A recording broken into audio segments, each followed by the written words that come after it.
En los últimos momentos, mientras la sangre me corría por las sienes y luchaba por mantenerme consciente, escuché el susurro desesperado de mi esposo. Regina, finge que estás muerta. Lo que descubrí ese día cambió para siempre la forma en que veo a mi familia. No fue solo el intento de asesinato por parte de mi propio hijo lo que me destruyó, sino el horrible secreto que guardó durante 2 décadas sobre la desaparición de mi primogénita, Marina. Un secreto que involucraba dinero, envidia y una mentira cultivada durante años en la mesa de la cena familiar. Pero antes de continuar, asegúrate de estar suscrito al canal y escribe en los comentarios ¿desde dónde estás viendo este video? Nos encanta saber hasta dónde llegan nuestras historias. Me llamo Regina. Tengo 58 años y, hasta hace 3 días, creía haber construido una vida perfecta junto a mi esposo, Augusto. Vivíamos en una casa de ladrillos a la vista en un barrio tranquilo de Buenos Aires, donde el aroma del café se mezclaba con el sonido de los pájaros en las mañanas de domingo. Augusto trabajaba como contador en una oficina del centro, y yo daba clases de literatura en el colegio estatal. Nada glamoroso, pero éramos felices con la simplicidad. Teníamos 2 hijos, Marina, nuestra primogénita, y Lucas, 5 años menor. Marina era el sol de nuestra casa, siempre con un libro bajo el brazo, soñando con ser escritora. Lucas era más reservado, observador, con un talento extraordinario para los números que parecía venir de la nada, ya que Augusto y yo siempre luchamos con las matemáticas. Los domingos reuníamos a la familia para el tradicional asado. Marina contaba sobre los libros que estaba leyendo, mientras Lucas permanecía en silencio, solo observando, picando la comida en su plato. Augusto se encargaba de la carne, y yo preparaba la ensalada de papas que a todos les encantaba. Era simple, pero era nuestro. Las risas resonaban en el jardín trasero, mezclándose con el olor a carne en la parrilla. Por las noches, Augusto y yo caminábamos por el vecindario, planeando el futuro. Hablábamos sobre la universidad de Marina, sobre cómo Lucas necesitaba abrirse más, sobre la casa nueva que compraríamos cuando nos jubiláramos. Sueños sencillos, modestos, pero que tenían sentido para nosotros. Habíamos ahorrado durante años. No éramos ricos, pero teníamos lo suficiente para vivir cómodamente y ayudar a nuestros hijos cuando lo necesitaran. La casa estaba casi pagada y nuestros ahorros, aunque no eran enormes, serían suficientes para una jubilación tranquila. Unos 150,000 pesos guardados con sacrificio a lo largo de 3 décadas. Fue cuando Marina cumplió 20 años que todo comenzó a cambiar. Ella y Lucas empezaron a discutir con frecuencia. Los encontraba en el pasillo, susurrando irritados, y se callaban cuando yo aparecía. Cuando les preguntaba, Marina cambiaba de tema y Lucas simplemente se iba de la habitación. Augusto decía que solo era rivalidad entre hermanos, que pronto pasaría. Una noche fría de julio, hace exactamente 20 años, Marina no regresó a casa. Esperamos hasta las 11, luego hasta la medianoche, luego hasta las 2 de la mañana. Llamamos a sus amigos, a la policía, a los hospitales. Lucas estaba en su habitación, supuestamente estudiando para un examen de cálculo, pero noté algo extraño en su mirada cuando le pregunté si sabía dónde podría estar su hermana. «Debe estar con algún novio, mamá. Ya sabes cómo es», respondió sin levantar la vista del libro. Augusto salió con los vecinos a buscarla. Revisaron cada rincón del barrio, cada plaza, cada lugar que Marina solía frecuentar. Al amanecer, recibimos la noticia que destrozaría nuestras vidas. El cuerpo de Marina había sido encontrado en las orillas del Río de la Plata, cerca de la zona del puerto. La policía concluyó que fue un asalto que salió mal. No llevaba su bolso, ni documentos, ni el collar de plata que le habíamos regalado en su cumpleaños. Un crimen común en una gran ciudad. Nunca cuestioné esa versión porque no podía imaginar que la verdad pudiera ser aún más terrible. El funeral de Marina fue el día más oscuro de mi vida. Usé el único vestido negro que tenía, guardado para ocasiones formales, Nunca para algo así. Lucas permaneció a mi lado, extrañamente tranquilo para un chico de 15 años que acababa de perder a su hermana.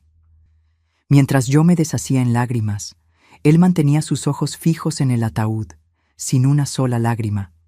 En ese momento, pensé que era el shock, su manera de procesar el dolor.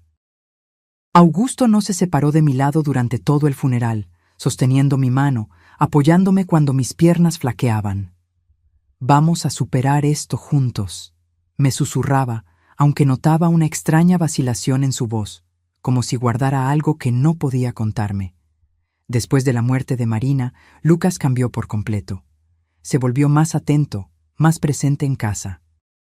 Comenzó a ayudarme en la cocina, a acompañar a su padre en las tareas de mantenimiento de la casa, a traerme pequeños regalos cuando me veía demasiado triste. Pensé que era su forma de lidiar con el luto, de llenar el vacío dejado por su hermana. Qué ingenua fui. Lo que en realidad estaba haciendo era construyendo una fachada perfecta para esconder el monstruo que crecía dentro de él. Los años pasaron, y el dolor por la pérdida de Marina nunca nos abandonó por completo, pero aprendimos a vivir con él. Lucas se graduó en economía, con honores. Consiguió un trabajo en un banco de inversión y parecía irle muy bien. Conoció a Vanessa, una chica encantadora de la Facultad de Marketing, y pronto se casaron. Tuvieron 2 hijos, Mateo y Clara, y por primera vez desde la muerte de Marina, sentí que la vida nos estaba dando una segunda oportunidad de felicidad. Vanessa me llamaba mamá y pasaba horas conmigo en la cocina aprendiendo recetas de la familia. Lucas abrió su propia consultora financiera y, aparentemente, estaba prosperando. Todo parecía perfecto de nuevo, pero ahora, postrada en esta cama de hospital con 3 costillas rotas y el sabor a sangre en la boca, entiendo que toda esa felicidad era una mentira cuidadosamente construida sobre el cadáver de mi hija. Los primeros indicios de que algo andaba mal comenzaron hace unos 8 meses, cuando Augusto y yo decidimos actualizar nuestro testamento. Ya habíamos pasado de los 55 años y necesitábamos organizar nuestros bienes.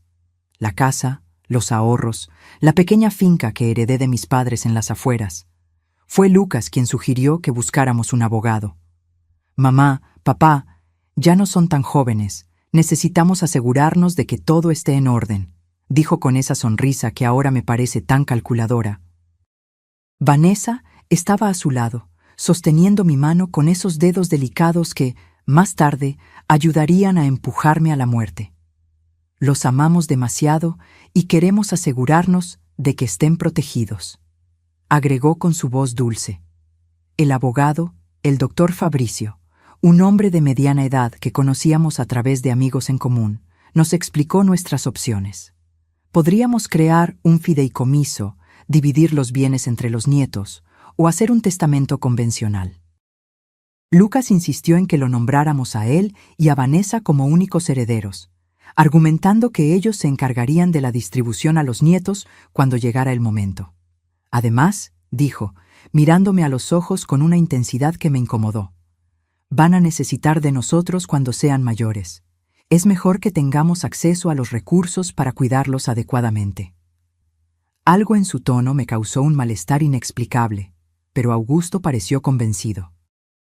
Mi esposo, siempre tan práctico y confiado, aceptó la sugerencia sin mucha resistencia. Yo tenía mis dudas, especialmente porque recordaba cómo Marina siempre hablaba de ayudarnos financieramente cuando envejeciéramos. Marina tenía planes, sueños de cuidarnos, pero ya no estaba, y Lucas era nuestro único hijo vivo. Firmamos los documentos una tarde de miércoles. Recuerdo que Vanessa llevaba un vestido de flores y me dio un abrazo prolongado después de la ceremonia. Ahora somos oficialmente una familia para siempre, me susurró al oído. Un escalofrío me recorrió la espalda, aunque no entendía por qué en ese momento. Esa noche, mientras preparaba una sopa de verduras para la cena, no pude librarme de la sensación de que había cometido un grave error. Se lo comenté a Augusto, que estaba distraído leyendo el periódico en la mesa de la cocina. ¿No te pareció Lucas un poco demasiado insistente con el testamento?, pregunté, revolviendo el caldo humeante. «Solo está siendo práctico, Regina. Sabe de finanzas. Es su trabajo», respondió Augusto sin levantar la vista del periódico. Pero noté una tensión en sus hombros, algo que no concordaba con sus palabras despreocupadas. Las semanas siguientes fueron extrañas. Lucas y Vanessa comenzaron a visitarnos con más frecuencia. No solo para los almuerzos de domingo, sino en días aleatorios de la semana, siempre con sugerencias sobre cómo deberíamos administrar nuestro dinero, qué inversiones hacer, qué seguros de vida contratar. «Mamá, deberían vender esta casa», comentó Vanessa mientras examinaba nuestra sala de estar como si estuviera tasando una propiedad en venta. «Es demasiado grande para ustedes dos. Podríamos encontrarles un apartamento cómodo, más cerca de nuestra casa». Pero yo amaba nuestra casa. Cada rincón guardaba un recuerdo.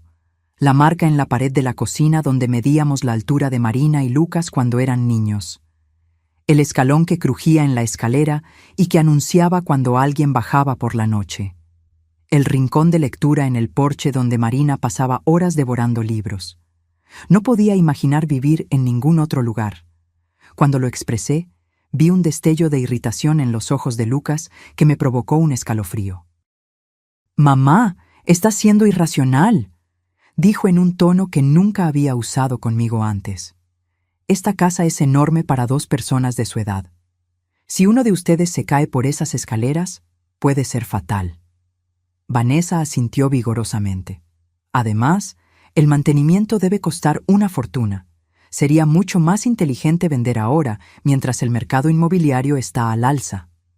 Para mi sorpresa, Augusto comenzó a considerar su argumento.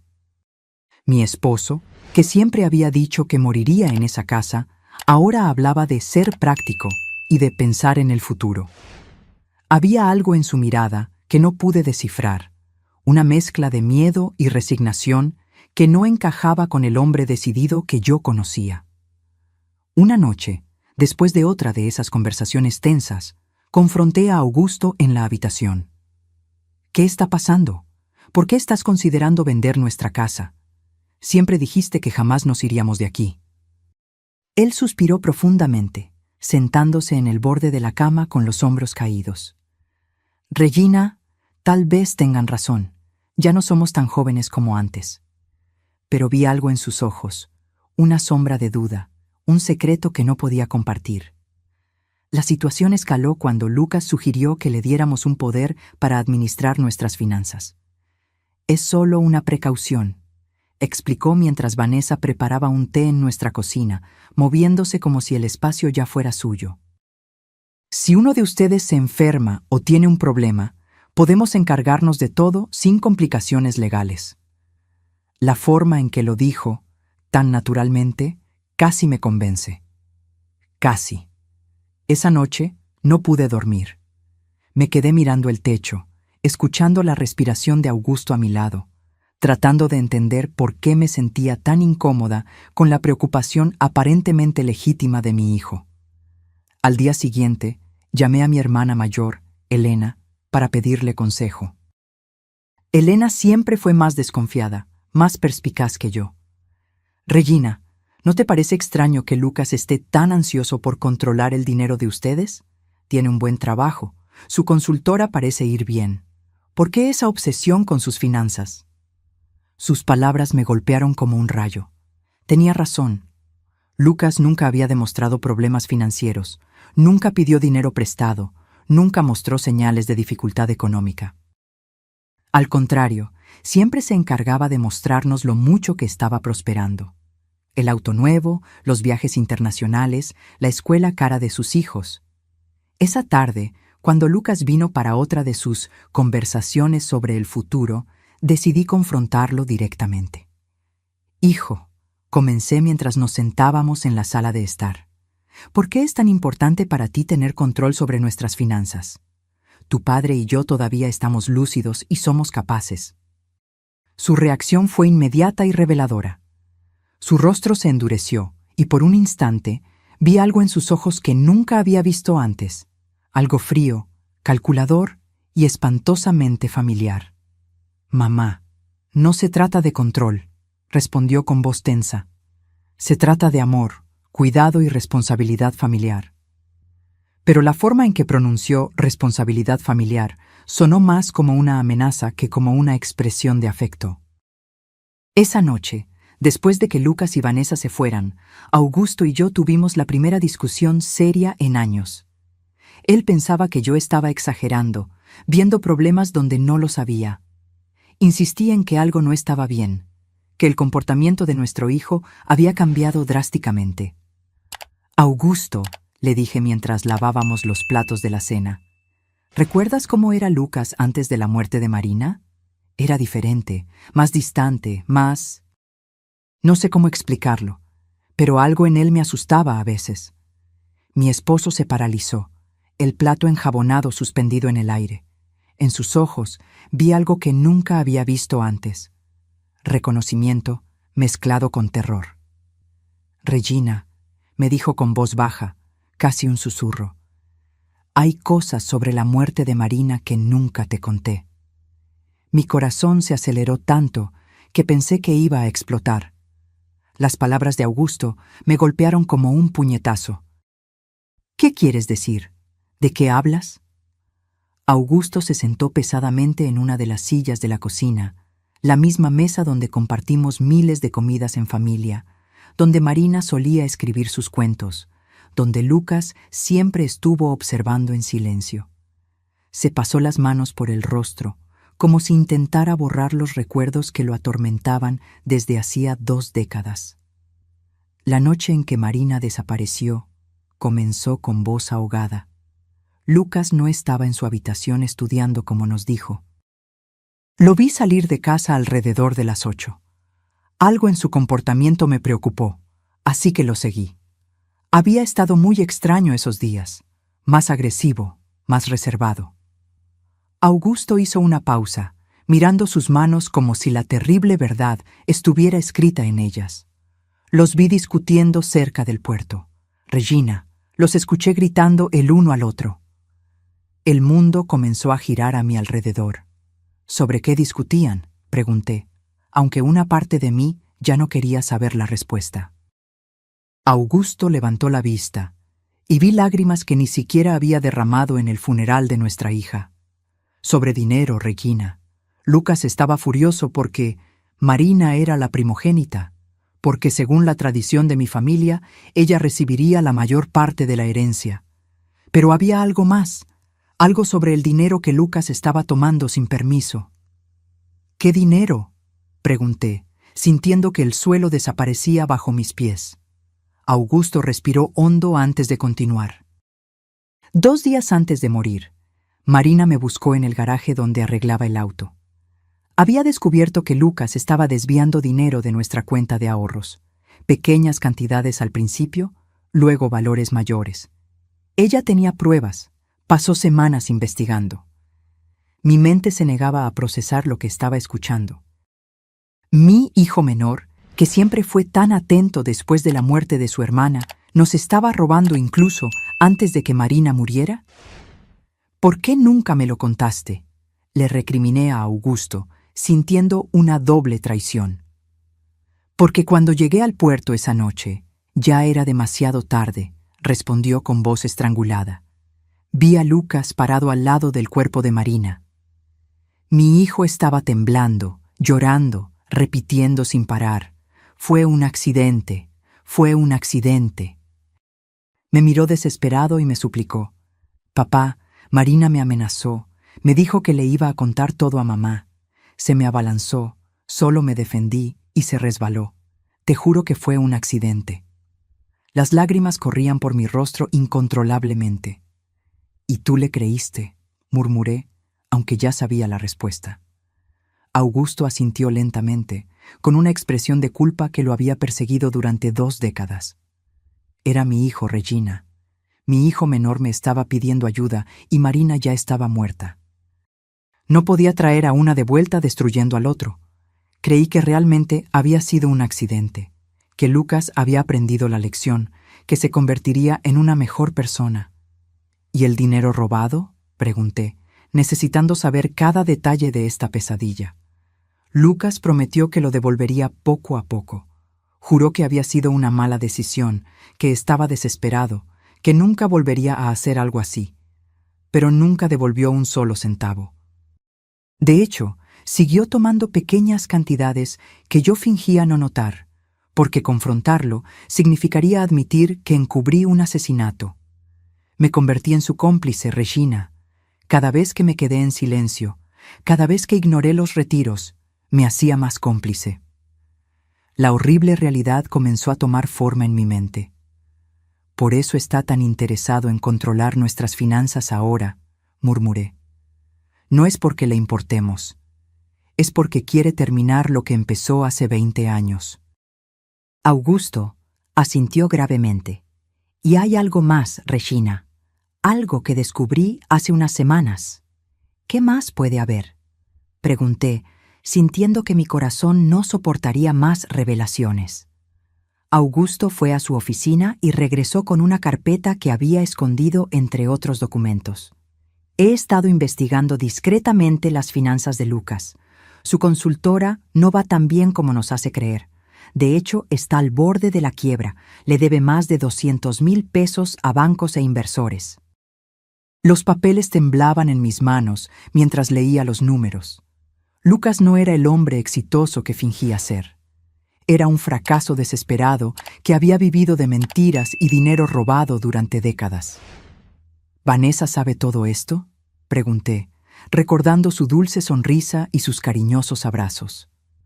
Estoy seguro de que sí, respondió Augusto.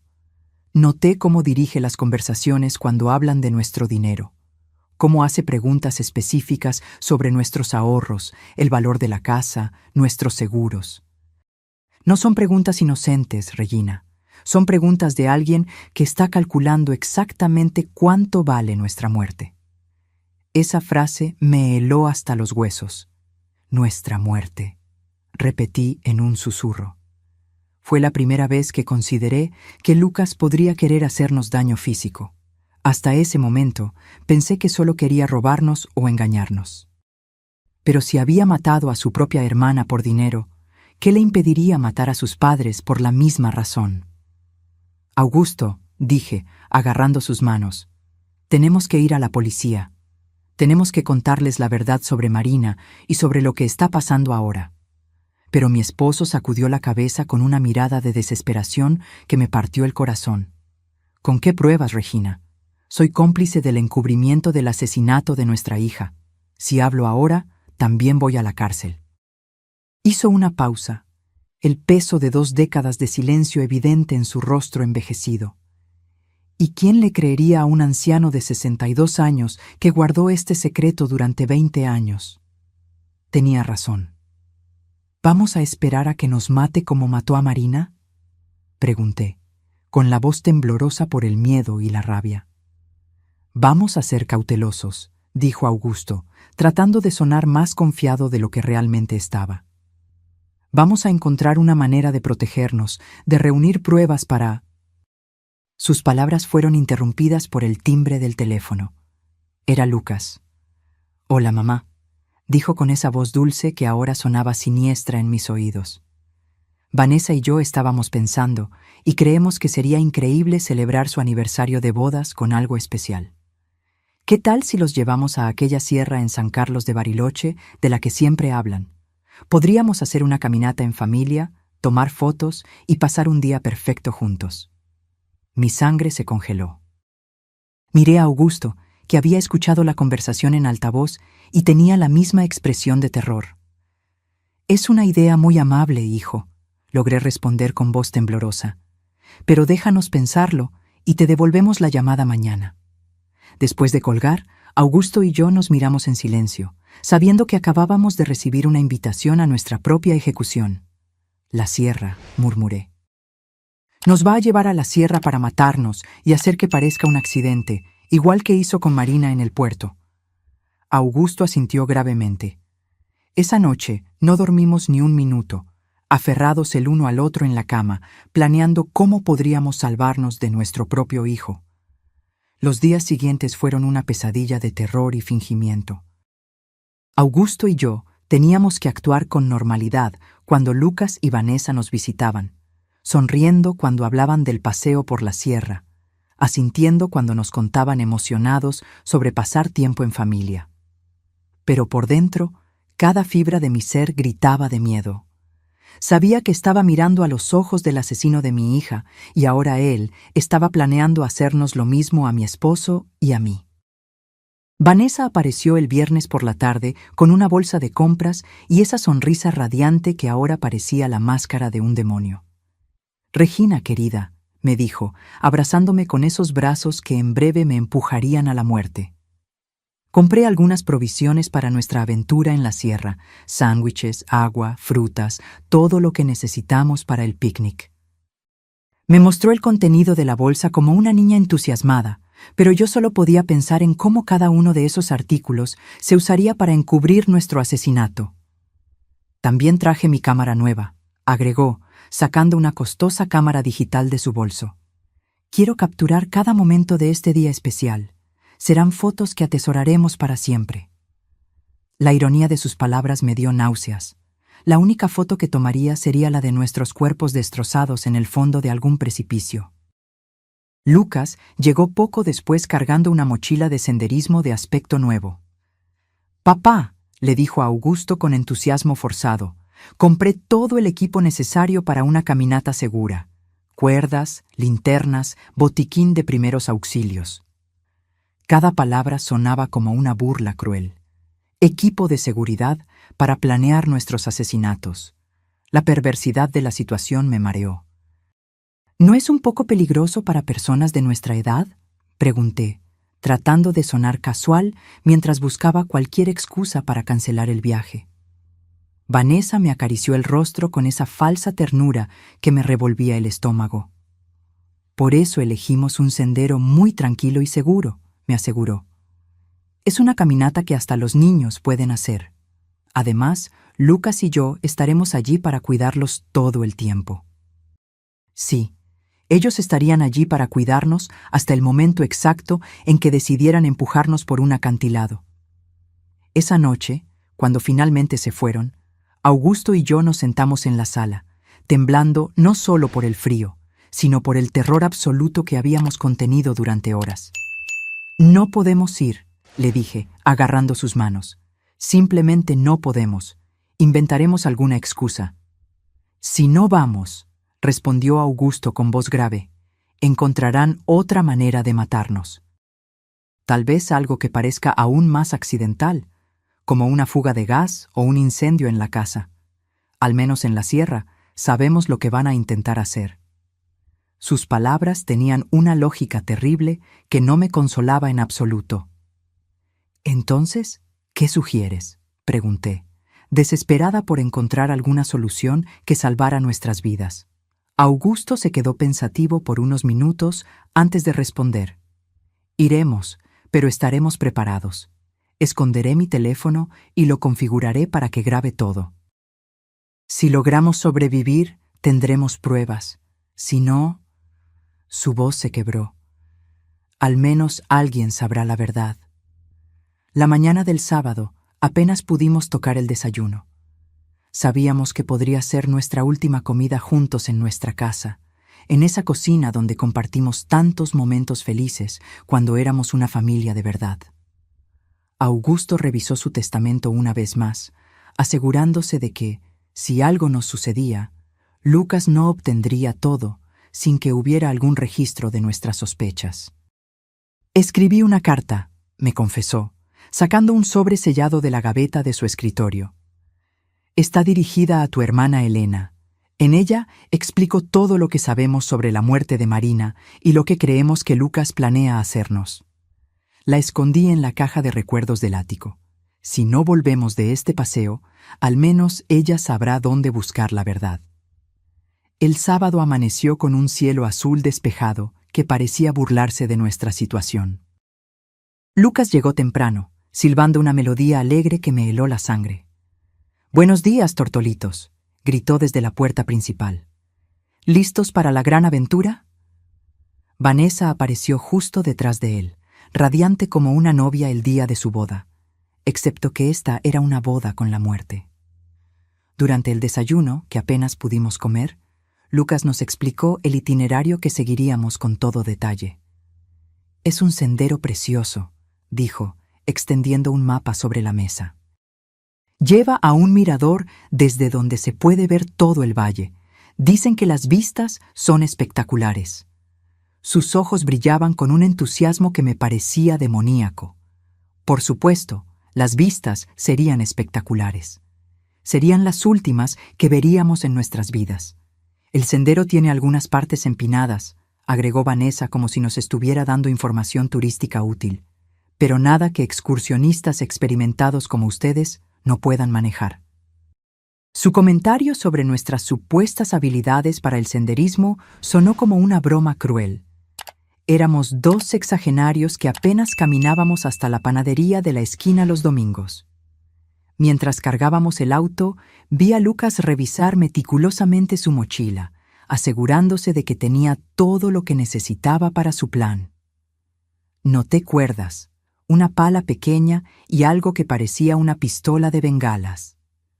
«¿Para qué es eso?», pregunté, señalando el arma. «Para seguridad», respondió sin dudar. «Si nos perdemos o algo sale mal, podemos enviar una señal de socorro». Claro, ellos enviarían una señal de socorro después de empujarnos por un acantilado, para que nuestros cuerpos pudieran ser encontrados y el trágico accidente durante un paseo familiar fuera confirmado. Todo estaba calculado. Cada detalle planeado para que nuestros asesinatos parecieran perfectamente naturales. El viaje en auto hasta la sierra duró casi 2 horas que se sintieron como una eternidad.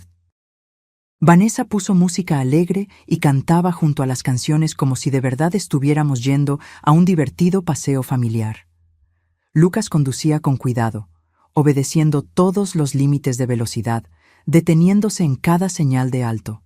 No quería arriesgarse a un accidente que arruinara sus planes perfectos. Durante el viaje, Augusto discretamente tomó mi mano y me mostró que había activado la grabación en su teléfono. Todo lo que sucediera a partir de ese momento quedaría registrado. Si lográbamos sobrevivir, tendríamos pruebas. Si no, al menos la verdad no moriría con nosotros. Cuando finalmente llegamos al inicio del sendero, mi corazón latía tan fuerte que pensé que iba a reventar mi pecho. El lugar era deslumbrante, con altos pinos y el sonido de un arroyo cercano. Pero para mí se había convertido en el escenario de mi propia ejecución. Lucas y Vanessa sacaron sus mochilas del baúl, sonriendo y bromeando como si fuera el día más feliz de sus vidas. «¿Listos para la aventura?», preguntó Lucas con un entusiasmo que me hizo temblar. Y por primera vez en 20 años vi en sus ojos el mismo brillo frío que debió tener la noche en que mató a Marina. El sendero comenzó relativamente fácil, serpenteando entre árboles imponentes y rocas cubiertas de musgo. Vanessa caminaba delante de nosotros, tomando fotos constantemente y comentando sobre la belleza del paisaje. «¡Miren esas flores silvestres!», exclamó, señalando unos arbustos cubiertos de pequeñas flores azules. «Y ese pájaro de allí arriba, ¡qué hermoso!». Su actuación era perfecta, la de una nuera cariñosa disfrutando de un día especial con sus suegros. Lucas caminaba detrás de nosotros, supuestamente para asegurarse de que no nos quedáramos atrás, pero yo podía sentir sus ojos en nuestras espaldas como puñales.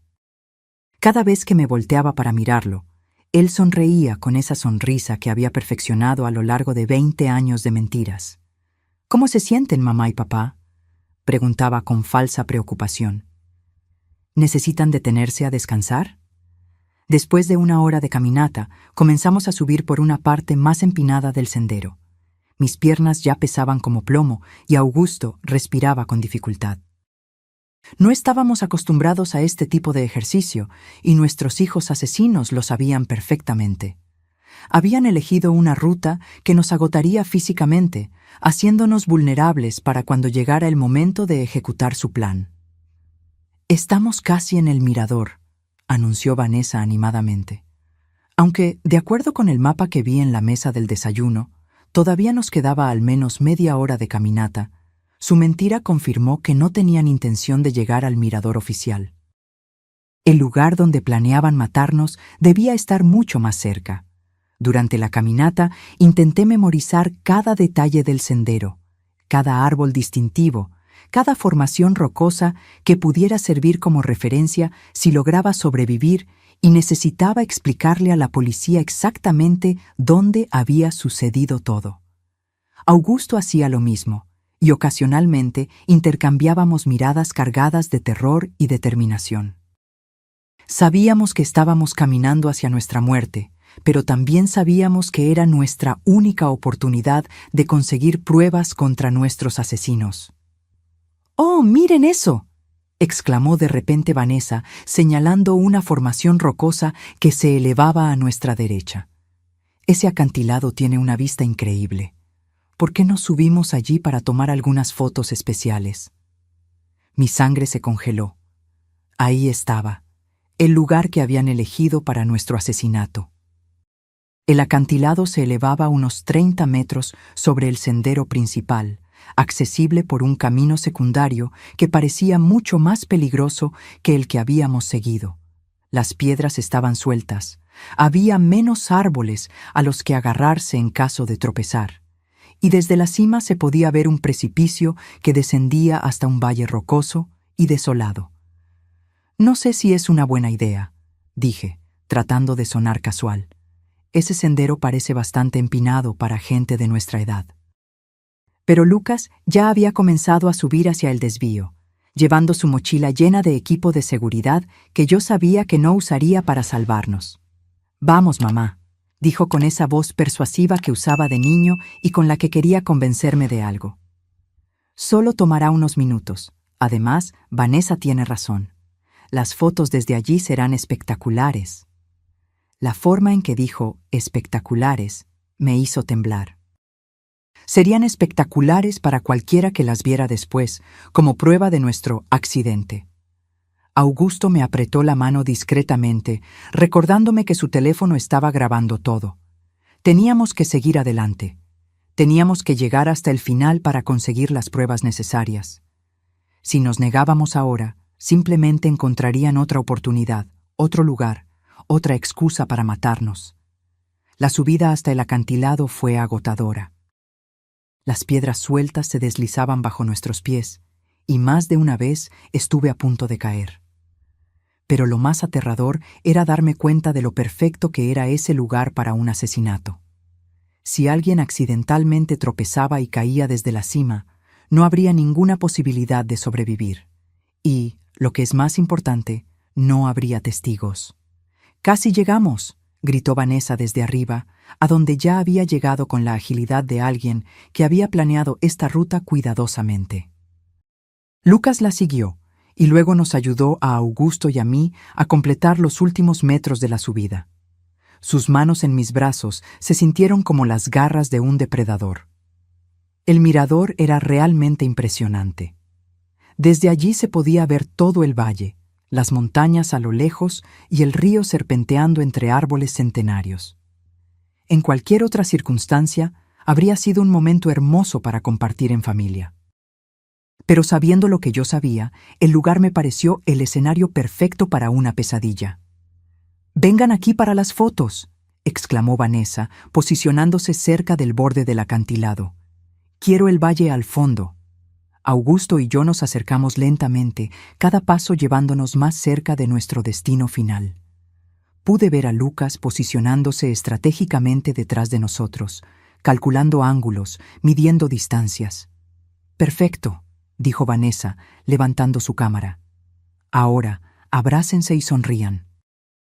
Augusto y yo nos abrazamos, probablemente por última vez, mientras ella tomaba foto tras foto.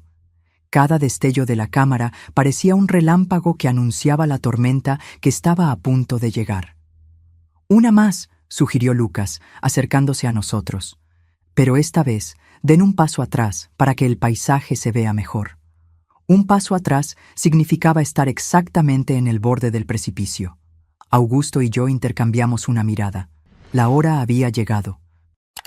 Retrocedimos como se nos había dicho, sintiendo que el suelo firme desaparecía bajo nuestros pies, quedando solo el vacío del abismo detrás de nosotros.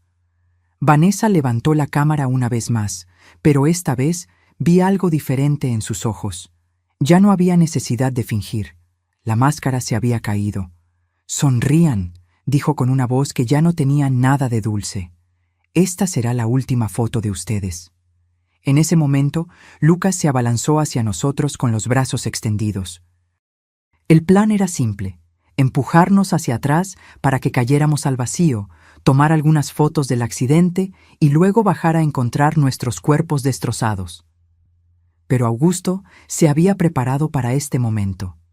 En el último segundo, logró agarrar la muñeca de Lucas y tirar de él hacia adelante. «Si vamos a morir, tú vienes con nosotros», gritó con una furia que nunca había visto en él antes. Por un momento, los cuatro estábamos tambaleándonos en el borde del acantilado, sosteniéndonos unos a otros en una danza macabra entre la vida y la muerte.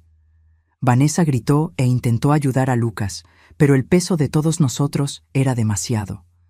Sentí que el suelo cedía bajo mis pies, sentí que la gravedad comenzaba a ganar la batalla. Y entonces caímos juntos, atrapados en un abrazo mortal, gritando mientras el aire silbaba a nuestro alrededor y el suelo rocoso se acercaba a una velocidad aterradora. En esos segundos que duraron una eternidad, pensé en Marina, en cómo debió sentirse cuando Lucas la empujó a las aguas oscuras del Río de la Plata hace 20 años. El impacto fue brutal. Escuché el horrible sonido de huesos rompiéndose, el sonido de mi propio cuerpo destrozándose contra las rocas. El dolor era indescriptible. Pero aún más terrible era el sabor metálico a sangre en mi boca y la certeza de que esta vez Lucas había ganado. Esta vez no habría testigos para contar la verdad. Pero entonces escuché la voz de Augusto, débil, pero clara. «Regina, no te muevas, finge que estás muerta». Y me di cuenta de algo increíble. Aún estaba viva. El dolor era tan intenso que pensé que me volvería loca. Cada fibra de mi cuerpo gritaba en agonía. Sentí sangre corriendo por mi rostro y algo caliente y pegajoso empapando mi ropa. Pero la voz de Augusto resonó en mis oídos como una orden divina. «Finge que estás muerta». Con una fuerza de voluntad que no sabía que poseía, permanecí completamente inmóvil, controlando incluso mi respiración para que fuera imperceptible. A pocos metros de distancia, podía escuchar los gemidos de dolor de Lucas y Vanessa. Ellos también habían sobrevivido a la caída, pero por sus lamentos parecían estar en peores condiciones que nosotros. «Vanessa», escuché la voz rota de mi hijo. «¿Estás bien?». Su preocupación por su esposa me repugnaba. Este hombre, que había asesinado a su propia hermana e intentado matarnos, aún era capaz de sentir amor por alguien. «Creo que me rompí la pierna», gimió Vanessa. «Me duele tanto, Lucas». «¿Y los viejos?». La forma irrespetuosa en que se refirió a nosotros confirmó lo que yo ya sabía. Nunca habíamos sido familia para ella. Solo éramos obstáculos en el camino hacia nuestro dinero. Escuché movimiento, como si Lucas se estuviera arrastrando en nuestra dirección. Mi corazón latía tan rápido que temí que pudiera oírlo. «Están muertos», anunció después de unos minutos que parecieron horas. «Ambos tienen los ojos abiertos, pero no están respirando». Su mentira me llenó de una extraña esperanza. Si él creía que estábamos muertos, tal vez tendríamos una oportunidad. «Perfecto», susurró Vanessa con una satisfacción que me heló la sangre. «Funcionó exactamente como lo planeamos». «Bueno, excepto por la parte en la que nosotros también caímos», escuché la risa amarga de Lucas. «Al menos no tendremos que fingir que los amamos más». En los minutos siguientes, que parecieron una eternidad, Lucas y Vanessa discutieron su situación. Ambos estaban heridos, pero podían moverse. El plan ahora era arrastrarse hasta encontrar un lugar desde donde pudieran pedir ayuda y luego contar la historia de cómo habían sobrevivido milagrosamente a un trágico accidente que había matado a sus pobres padres. «Recuerda la historia», le dijo Lucas a Vanessa. Estábamos tomando fotos cuando una roca se soltó bajo los pies de papá. Él tropezó y, tratando de agarrarse, arrastró a mamá con él. Nosotros intentamos ayudar, pero caímos también. Es importante que nuestras historias coincidan. Lo sé, respondió Vanessa impaciente. Lo practicamos 100 veces. Somos los sobrevivientes traumatizados de una tragedia familiar. Pobres de nosotros, perdimos a nuestros queridos suegros en un horrible accidente. Su actuación era tan convincente que si yo no hubiera vivido la verdad, habría creído cada palabra. Gradualmente, sus voces se desvanecieron mientras se arrastraban hacia lo que esperaban fuera su salvación. Cuando finalmente reinó el silencio, Augusto susurró mi nombre tan bajo que apenas pude escucharlo. «Regina, ¿estás bien?». Respondí en el mismo susurro, confirmando que estaba viva, pero terriblemente herida. «Mi pierna derecha está rota», me dijo con voz ahogada por el dolor, «y creo que tengo algunas costillas fracturadas. ¿Y tú?». Hice un inventario mental de mi cuerpo. Sentí un dolor agudo en el brazo derecho. Mi cabeza palpitaba como si alguien la estuviera martillando, y definitivamente algo andaba mal con mi hombro, pero estaba viva, y eso era más de lo que había esperado. «Estamos mal, pero vivos», susurré. «¿El teléfono sigue grabando?». «Sí», confirmó Augusto, «pero no hay señal aquí abajo». Esa fue la parte más aterradora de nuestra situación. Estábamos vivos, pero atrapados en el fondo de un valle, heridos y sin manera de comunicarnos con el mundo exterior. Si nadie venía a buscarnos, moriríamos allí lentamente de sed, hambre o por nuestras heridas. «Augusto», susurré, «antes de que sea demasiado tarde, necesito que me cuentes todo lo que realmente sucedió la noche en que Marina murió».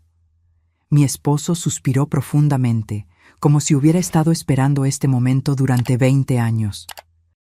«Esa noche», comenzó con voz temblorosa, «Marina vino a buscarme al garaje. Estaba furiosa. Tenía papeles en las manos, extractos bancarios. Me mostró pruebas de que Lucas había estado robando dinero de nuestras cuentas durante meses. Pequeñas cantidades al principio, luego sumas mayores. Marina había notado discrepancias cuando nos ayudó a organizar los impuestos y empezó a investigar. El dolor físico se mezcló con el dolor emocional mientras escuchaba la verdad que había estado oculta durante décadas. Marina quería confrontar a Lucas esa misma noche, continuó Augusto. Intenté calmarla, convencerla de esperar hasta el día siguiente, pero estaba decidida. Dijo que no podía dormir sabiendo que su hermano menor nos estaba robando. «¿Y tú la seguiste?», pregunté, aunque ya sabía la respuesta. La seguí porque tenía miedo de lo que pudiera pasar. Conocía el temperamento de Marina cuando se enojaba y también había notado algo inquietante en Lucas últimamente, una frialdad que me daba escalofríos. «Cuando llegué al puerto», continuó Augusto, «los encontré gritándose el uno al otro. Marina tenía los papeles en la mano, agitándolos en la cara de Lucas. «Eres un ladrón», le gritaba. «Estás robando a nuestros propios padres». Lucas lo negaba todo. Decía que Marina estaba loca, que estaba inventando cosas. Mi corazón se aceleró mientras me imaginaba la escena. Mis 2 hijos enfrentándose en la oscuridad, uno acusando al otro de traición. «¿Qué pasó después?», pregunté, aunque ya temía la respuesta. Augusto hizo una larga pausa antes de continuar. Marina le dijo que si no devolvía el dinero y nos confesaba todo, ella misma nos contaría la verdad. Lucas se puso furioso. Le gritó que Marina siempre había sido la favorita, que ella siempre lo había tenido todo fácil, que era hora de que las cosas cambiaran. La voz de Augusto se quebró. Lucas empujó a Marina. No fue un accidente, la empujó con todas sus fuerzas, deliberadamente. Vi a Marina tratando de mantener el equilibrio. Vi sus brazos agitándose desesperadamente, buscando algo a lo que agarrarse. Pero era demasiado tarde. Cayó a las aguas oscuras del Río de la Plata. Las lágrimas corrían por mi rostro, mezclándose con la sangre de mis heridas. «¿Por qué nunca me contaste la verdad?», pregunté, sintiendo el peso de 20 años de mentiras. Augusto suspiró profundamente. Porque cuando llegué a donde estaba Lucas, él lloraba, temblaba, me decía una y otra vez que había sido un accidente, que no había tenido la intención de lastimarla. Me suplicó que no te dijera nada, que no podía perderte a ti también. Pero sabías que era mentira, murmuré con el corazón roto. Sí, pero era mi hijo, Regina, mi único hijo sobreviviente. ¿Cómo podía entregarlo a la policía? ¿Cómo podía destruir lo que quedaba de nuestra familia? Su justificación me hirió tanto como mis lesiones físicas. ¿Y el dinero robado? Lucas prometió que lo devolvería poco a poco. Juró que había sido una mala decisión, que estaba desesperado, que nunca volvería a suceder. Pero nunca devolvió un solo centavo. De hecho, siguió robando, y yo me quedé callado, porque cada día que pasaba me hacía más cómplice de su crimen. Justo en ese momento, escuchamos voces a lo lejos.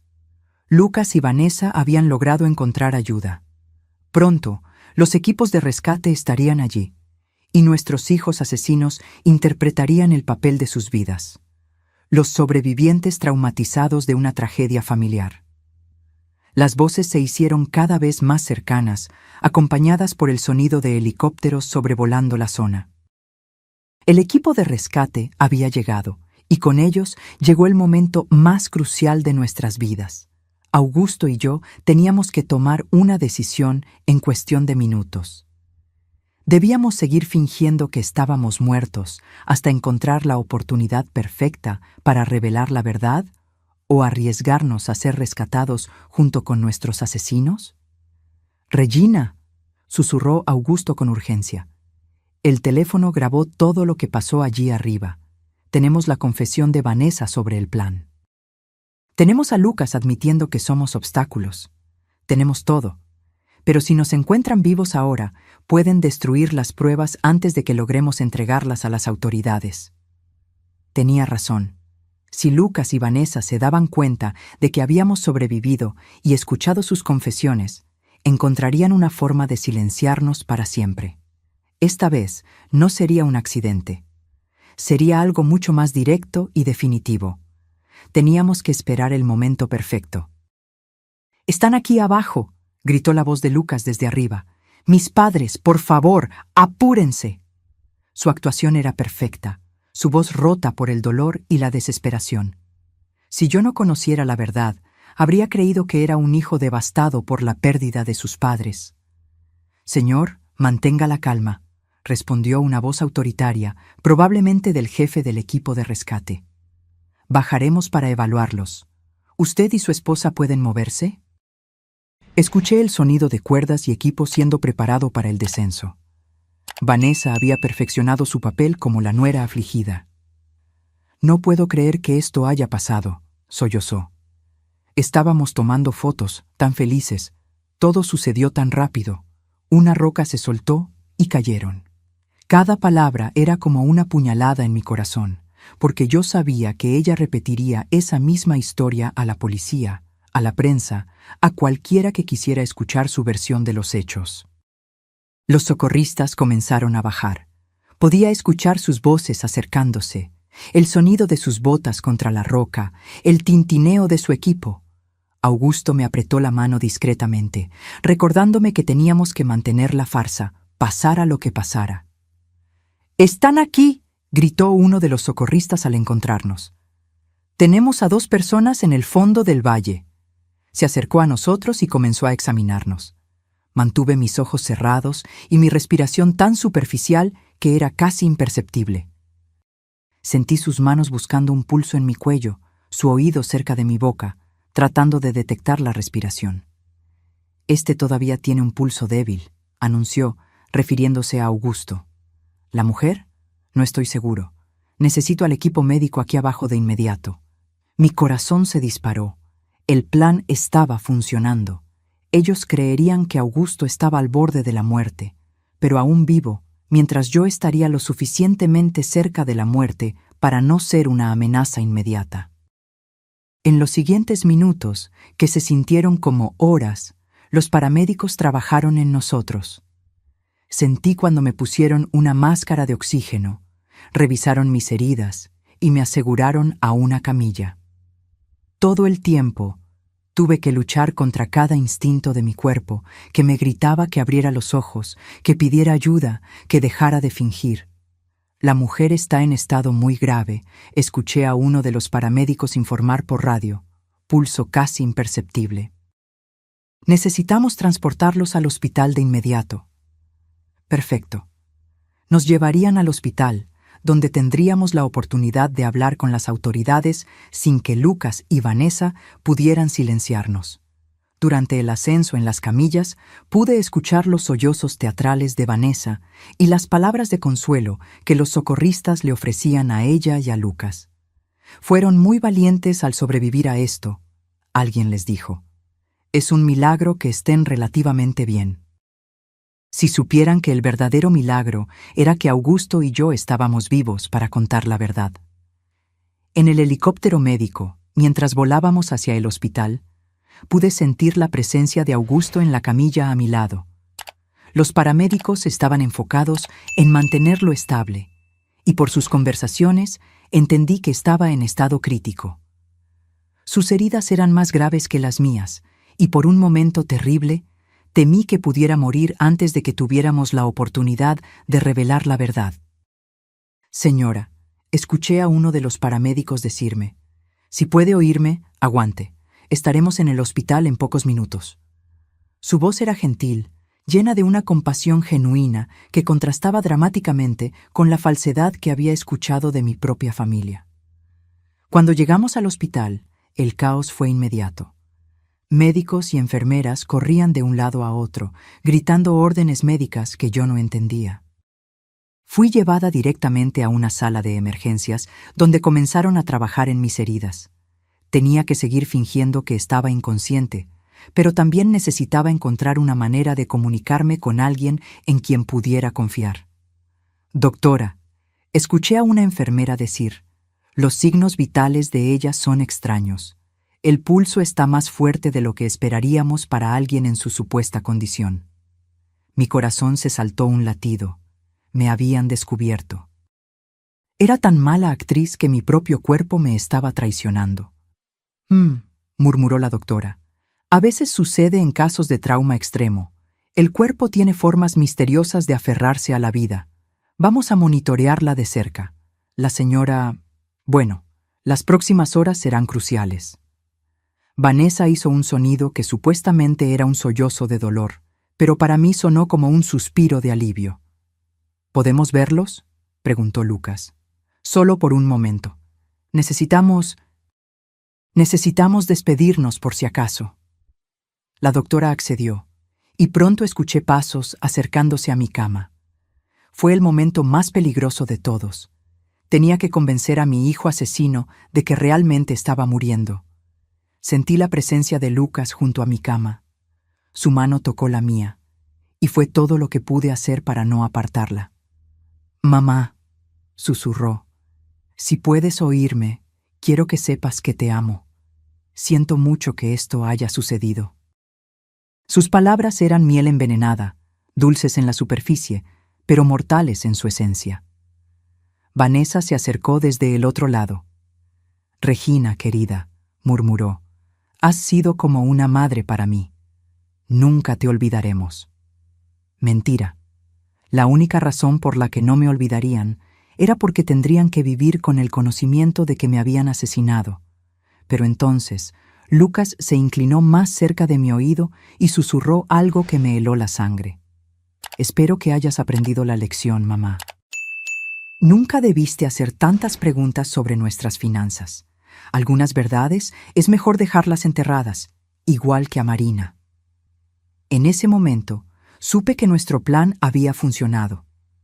Lucas acababa de confesar, y aunque yo no tenía cómo grabarlo, había una enfermera en la habitación que había escuchado cada palabra.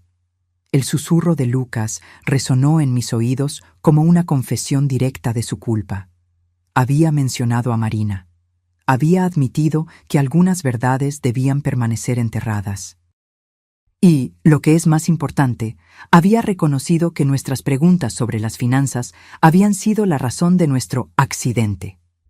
La enfermera que había escuchado el comentario, una joven llamada Carla, según su identificación, se había paralizado junto al monitor cardíaco. Vi a través de mis ojos semicerrados cómo sus ojos se abrían de par en par, sorprendidos y horrorizados. Había escuchado algo que no debía, y su expresión me dijo que entendía perfectamente las implicaciones de esas palabras. «¿Qué dijiste sobre Marina?», susurró Vanessa, obviamente sorprendida por la mención de la hermana muerta. Lucas se puso tenso, dándose cuenta de que había hablado de más. «Nada», murmuró. «Solo quise decir, bueno, mamá siempre se preguntó qué pasó de verdad esa noche». «Creo que ya no importa», dijo Vanessa, pero su voz traicionó su nerviosismo. Era lo suficientemente inteligente como para darse cuenta de que su esposo había cometido un error. «Lucas», susurró con urgencia, «vámonos. Los médicos necesitan espacio para trabajar». Pude sentir la tensión entre ellos, el entendimiento mutuo de que habían hablado demasiado en el lugar equivocado. Después de que se fueron, la enfermera Carla se acercó a mi cama. «Señora», susurró tan bajo que apenas pude escucharla. «Sé que puede oírme. Lo que acabo de escuchar no es normal. Si está en peligro, necesito que me lo diga de alguna manera». Su voz tenía una urgencia que me llenó de esperanza. Alguien más había comenzado a sospechar. Muy lentamente, casi imperceptiblemente, moví mi dedo índice. Fue el movimiento más pequeño posible, pero Carla lo notó de inmediato. «Dios mío», susurró, «está consciente». Moví mi dedo de nuevo, esta vez 2 veces. «Escuche», me dijo, inclinándose aún más cerca. «Voy a fingir que estoy revisando sus monitores. Si está en peligro por culpa de esas personas que acaban de estar aquí, mueva su dedo 3 veces». Sin dudar, moví mi dedo 3 veces. «¿Ellos le hicieron esto?». 3 movimientos más. La enfermera se alejó de mi cama y fingió revisar mi suero mientras procesaba lo que acababa de descubrir. Pude ver en su expresión que estaba luchando con la decisión de qué hacer. Finalmente se acercó de nuevo. «Voy a hablar con la médica responsable», susurró. «Pero necesito que siga fingiendo hasta que podamos protegerla.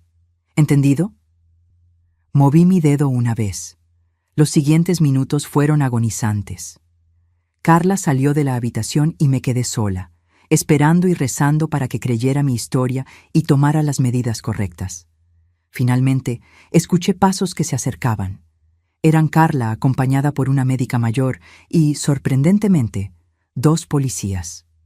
«Señora», dijo la médica en voz baja. La enfermera Carla nos contó su situación.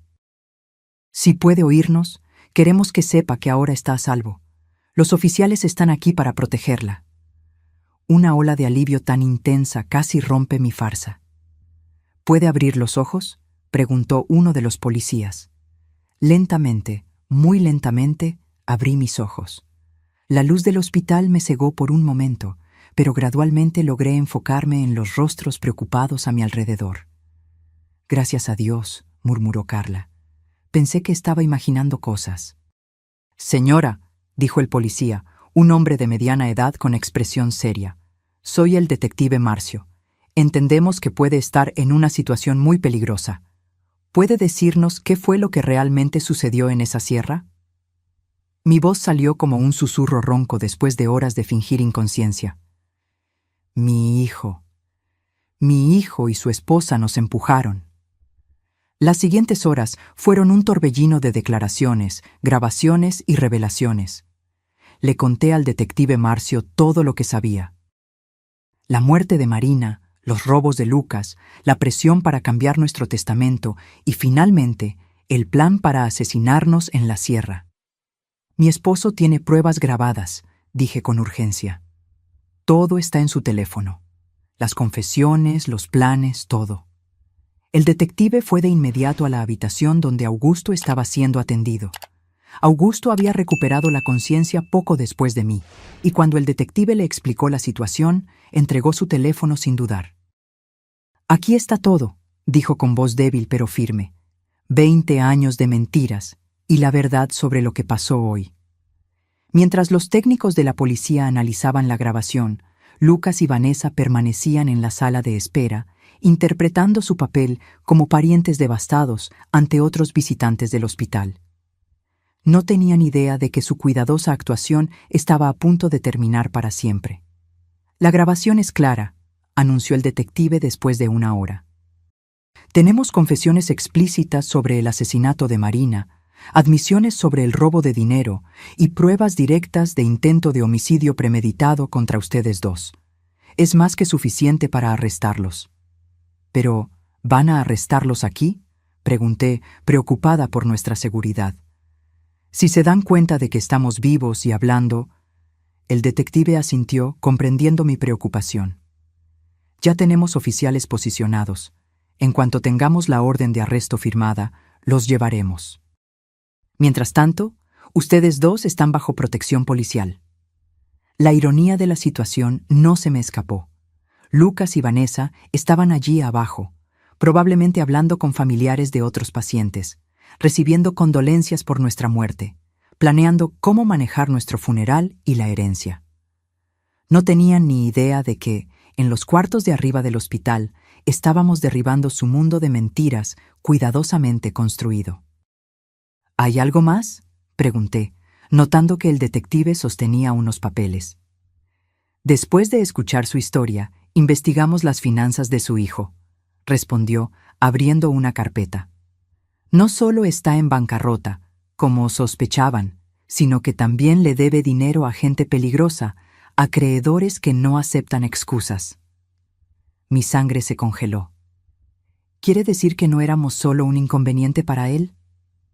«Ustedes eran su única salvación», confirmó el detective. «Con la herencia, él podría pagar sus deudas y empezar de nuevo. Sin ustedes, probablemente estaría muerto en unas semanas». Esa revelación añadió una nueva dimensión a la traición. Él no nos veía solo como obstáculos. Éramos su salvavidas financiero. Nuestra muerte no solo era conveniente, era absolutamente necesaria para su supervivencia. «¿Y qué pasará con mis nietos?», pregunté, sintiendo una nueva ola de dolor al pensar en los niños inocentes de Lucas y Vanessa. «Los servicios sociales asumirán la custodia temporal», respondió el detective amablemente. «Pero, por lo que entiendo, ustedes podrían solicitar la custodia una vez que se recuperen de sus heridas». La idea de criar a los hijos de nuestros propios asesinos era abrumadora, pero también era la única manera de asegurar que algo bueno saliera de esta pesadilla. Esos niños eran inocentes y merecían la oportunidad de crecer en un hogar donde el amor fuera real, no fingido. «Es hora», anunció el detective cuando un oficial entró en la habitación con los papeles en la mano. «Las órdenes están firmadas. Vamos a arrestarlos ahora». Por la ventana de mi habitación que daba al estacionamiento del hospital, pude ver a los policías posicionándose discretamente. El momento que había esperado durante 20 años finalmente había llegado. «Lucas y Vanessa Olivera», escuché la voz firme del oficial a cargo por la radio de la policía. «Están arrestados por el asesinato de Marina Olivera y por intento de homicidio de Regina y Augusto Olivera». El silencio que siguió fue ensordecedor. Luego, la voz histérica de Vanessa. «¿De qué están hablando? Nosotros somos las víctimas aquí. Nuestros padres murieron en un terrible accidente». «Señora», respondió el oficial con calma, «sus suegros están vivos y han proporcionado pruebas completas de sus crímenes». Hubo un momento de silencio absoluto, seguido de un grito desesperado de Lucas. «¡Eso es imposible! ¡Los vimos morir! ¡Estaban muertos!». Su confesión involuntaria fue capturada por las grabadoras de la policía, agregando otra pieza de evidencia al caso. Por la radio, escuché a Vanessa comenzar a culpar a Lucas. «Todo fue idea suya. Yo no quería hacer nada de esto. Él me obligó». Y Lucas, en su desesperación, gritó: «Tú fuiste quien sugirió el acantilado. Tú planeaste todo esto. En cuestión de minutos, la alianza que había durado años se desmoronó mientras cada uno intentaba salvar su propio pellejo. El detective Marcio regresó a mi habitación 1 hora después con una expresión de satisfacción mezclada con tristeza. Están arrestados y camino a la comisaría, me informó. Ambos se están culpando mutuamente, lo que solo fortalece nuestro caso. Pero hay algo más que necesito decirles. ¿Qué más?, pregunté, aunque no estaba segura de que mi corazón pudiera soportar más revelaciones. Durante el arresto, encontramos esto en la mochila de su hijo, dijo, mostrándome una pequeña grabadora digital. Aparentemente, había estado grabando sus conversaciones con usted y su esposo en las últimas semanas, probablemente buscando pruebas de que ustedes sospechaban algo. Mi sangre se congeló. ¿Qué significa eso? El detective suspiró. Significa que él sabía que ustedes estaban empezando a descubrir la verdad. El viaje a la sierra no fue una decisión espontánea. Fue una respuesta directa a sus sospechas. En una de las grabaciones se puede oír claramente a Vanessa diciendo: «Tenemos que actuar rápido antes de que vayan a la policía».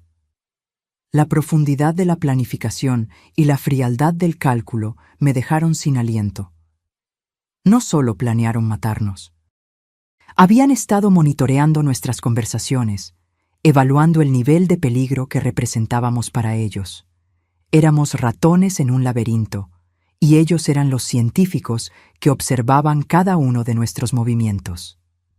«Hay algo más», continuó el detective, «que encontramos en la investigación de sus finanzas. Su hijo no solo le debía dinero a acreedores peligrosos, sino que también había falsificado su firma en varios documentos, intentando acceder a sus cuentas bancarias. Si hubieran muerto en esa sierra, él habría tenido acceso inmediato a todos sus recursos». Cada nueva revelación era como otra puñalada. Mi propio hijo no solo había planeado asesinarme, sino que había estado robándome activamente, falsificando mi firma y violando cada principio de confianza familiar que yo había intentado inculcarle. «¿Cuánto dinero robó en total?», pregunté, aunque no estaba segura de si quería saber. «Unos 80,000 pesos en los últimos 5 años», respondió el detective. Pequeñas cantidades que pensó que ustedes no notarían, pero que sumadas totalizan una fortuna. El dinero que Augusto y yo habíamos ahorrado durante décadas de arduo trabajo, peso a peso, había estado financiando la vida lujosa de nuestro hijo mientras él planeaba nuestro asesinato. Los días siguientes en el hospital fueron un torbellino de entrevistas con la policía, visitas de abogados y llamadas de periodistas que se habían enterado de la historia. La prensa local había titulado el caso como «La traición familiar más brutal de la década». Reporteros de todo el país querían escuchar nuestra versión de los hechos. Mi hermana Elena llegó desde Córdoba llorando y abrazándome como si no me hubiera visto en décadas. «Regina», repetía entre sollozos. Siempre supe que había algo raro en Lucas después de la muerte de Marina, pero nunca imaginé que fuera capaz de esto. Sus palabras me consolaron porque confirmaron que mis instintos maternos no habían sido completamente ciegos. ¿Y los niños?, pregunté sobre mis nietos que ahora estaban bajo la custodia temporal de los servicios sociales. «Los visité ayer», respondió Elena con tristeza. «Están confundidos, preguntando por qué sus padres no pueden volver a casa. Son muy pequeños para entender lo que realmente pasó». El abogado que contratamos, el doctor Vinicius, vino a visitarnos con noticias sobre el proceso legal. «El caso es sólido», nos aseguró. «Con las grabaciones, las confesiones durante el arresto y todas las pruebas financieras, es casi imposible que escapen de condenas significativas». El juicio comenzó 6 meses después. El día que tuve que testificar, miré a Lucas directamente a los ojos por primera vez desde el arresto. No vi remordimiento ni dolor. No vi al hijo que había criado. Vi a un extraño frío y calculador que se había disfrazado de mi hijo durante décadas. Cuando terminé mi testimonio, después de relatar cada detalle horrible de nuestra experiencia, me dirigí a él directamente desde el estrado de los testigos. «Lucas», No sé quién eres, pero ya no eres mi hijo. Mi hijo murió la noche que mataste a Marina, y lo que ha estado viviendo en su lugar durante 20 años es un monstruo que yo, sin saberlo, ayudé a criar. El jurado deliberó solo por 2 días antes de declarar a Lucas culpable de homicidio en primer grado por la muerte de Marina y de intento de homicidio agravado por lo que nos hizo a nosotros. Vanessa recibió la misma condena como cómplice. Ambos fueron sentenciados a 30 años de prisión. Ahora, 1 año después, Augusto y yo iniciamos el proceso para adoptar formalmente a nuestros nietos, Mateo y Clara. Son niños hermosos e inocentes que merecen la oportunidad de crecer conociendo lo que es el amor verdadero, no el amor manipulador y tóxico que recibieron de sus padres biológicos. Todas las noches, cuando acuesto a los niños, les cuento historias sobre su tía Marina, a quien nunca conocieron. Cómo amaba los libros, cómo soñaba con ser escritora, cómo su sonrisa iluminaba la casa. No les cuento cómo murió ni quién la mató. Esas son verdades para otro día, cuando sean mayores y puedan entender. A veces, cuando estoy sola en el porche, mirando las estrellas que tanto amaba Marina, me pregunto si podríamos haber hecho algo diferente, si podríamos haber notado las señales antes, si podríamos haber salvado a nuestros 2 hijos. Pero luego recuerdo que, a pesar de todo, todavía tenemos la oportunidad de hacer algo bien. Mateo tiene el mismo amor por los libros que tenía Marina. Clara tiene la misma risa contagiosa. En ellos veo la oportunidad de construir una familia basada en la verdad, no en mentiras. Y tal vez, solo tal vez, eso sea suficiente para comenzar a curar heridas que pensé que nunca sanarían. Ahora, si te gustó esta historia, haz clic en el próximo video que aparece en pantalla, porque en él la historia de traición y giros que nunca antes habías visto.